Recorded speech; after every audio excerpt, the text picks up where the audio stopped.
হারানো হাসি ফিরিয়ে দিল মালদা থানার পুলিশ। একসময় চুরি কিংবা অসতর্কতায় হারিয়ে যাওয়া মোবাইল যেন স্বপ্ন ভাঙিয়ে দিয়েছিল মালিকদের। কিন্তু বৃহস্পতিবার সন্ধ্যায় মালদা থানা প্রাঙ্গণে দেখা গেল এক অন্য দৃশ্য। পুলিশের হাতে হাতে যখন ফিরল সেই হারানো মোবাইল, তখন চোখে মুখে আনন্দ আর স্বস্তির ছাপ স্পষ্ট হয়ে উঠল মালিকদের।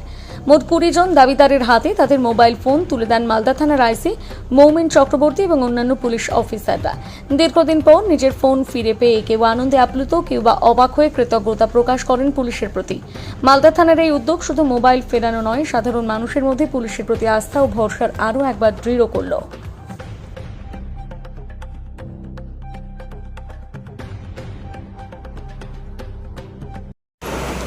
মালদা থানার পুলিশ যাদের মোবাইল হারিয়ে গিয়েছিল সেগুলো উদ্ধার করে তাদের হাতে প্রকৃত মালিকের হাতে ফিরিয়ে দিয়েছে।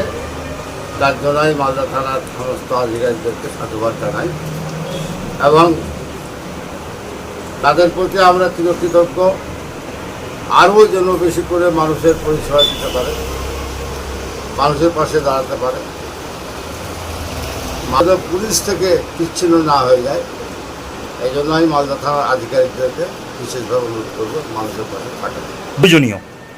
বর্তমান সময়ে মোবাইলটা খুব জরুরি ব্যাপার হয়ে দাঁড়িয়েছে, কারণ মোবাইল ছাড়া কোনো কাজই হয় না।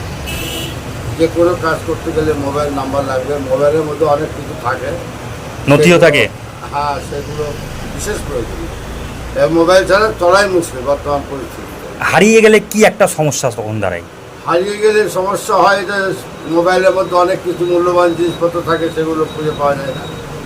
অনেক পরিচিত ব্যক্তি বা প্রয়োজনীয় ব্যক্তিদের মোবাইল নাম্বারগুলো পাওয়া যায় না। তার জন্য মানুষকে অনেক হ্যাপক করা হয়, হয়রানির শিকারও হয়, হয়রানির শিকারও হয়। তো মানুষজন তার এই পুজোর মরশুমে যারা মোবাইল ফিরে পেয়েছে তারা খুবই আনন্দিত, কারণ অনেক মূল্যবান মোবাইল 10,000, 20,000, 50,000 টাকা দামের মোবাইল আছে। ওগুলো বিভিন্ন মার্কেট ভিড়ভাট্টা যেখানে হয়, বাজার হাট যেখানে বলে সেই সব জায়গাতেই হারে। এবং অনেক সময় দেখা যায় পকেট থেকে স্লিপ খেয়ে পড়েও গিয়ে হয়, এইভাবে হারিয়ে যায়। আপনার নাম?